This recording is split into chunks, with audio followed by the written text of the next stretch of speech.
Mokila PS కు hero Raj Tarun లావంజ panchayat చేరింది. రంగారెడ్డి జిల్లా మోకిలా పిఎస్ లో లావంజ ఫిర్యాదు చేశారు. గతంలో నార్సింగి పిఎస్ లో ఫిర్యాదు చేసినందుకు తన డాగ్స్ ను చంపేశారని, తన కుటుంబాన్ని రోడ్డుకి ఈడ్చారని లావంజ ఆరోపించారు. న్యాయం కోసం నార్సింగి పిఎస్ కు వెళితే మాకు న్యాయం జరగలేదని, మణికంఠ తంబాడియాతో కొట్టించి తమను ఇల్లు ఖాళీ చేయించారన్నారు.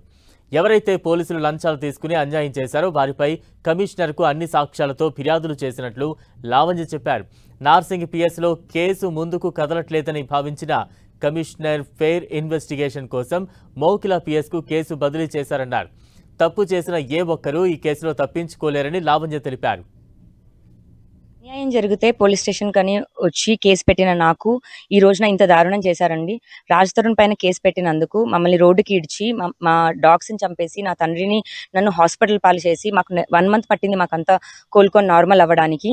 రాజ్ తరుణ్ లీగల్ గా వెళ్తానన్నావు, ఏ రకంగా లీగల్ గా వెళ్ళావు? ఒకతనేమో శేఖర్ భాషని మీడియాలోకి పంపించి మళ్ళా నల్ల కలద్దాలు పెట్టుకొని వచ్చి ఏం జరగలేదని అంటావు. బయటేమో మణికంఠ తంబాడి వాడిని పంపించి మమ్మల్ని కొట్టించావు. ఏ రకంగా లీగల్ గా వెళ్తున్నావు? న్యాయం కోసం అని పోలీస్ స్టేషన్కి వెళ్తే మా కంప్లైంట్లు తీసుకోలేదండి. ప్రతి ఒక్క వెహికల్ విల్లాలోకి వచ్చి మా ఇల్లు ఖాళీ చేసి తీసుకెళ్లిన ప్రతిదీ ఎవిడెన్సెస్ కమిషనర్ సార్కి దగ్గరికి తీసుకెళ్లాను నేను. ఏ పోలీస్ ఆఫీసర్ ఏదైతే లంచాలు తీసుకున్నారో, ఖాళీ చేతులతో వచ్చి బ్యాగులు తీసుకెళ్లారో అవన్నీ సాక్ష్యాలు కూడా ఉన్నాయి. కమిషనర్ సార్ కేసు కట్టించారు. నార్సింగిలో జరగట్లేదని చెప్పి సార్ ఫెయిర్ ఇన్వెస్టిగేషన్ కోసం మోకిలాకి ఇచ్చారు.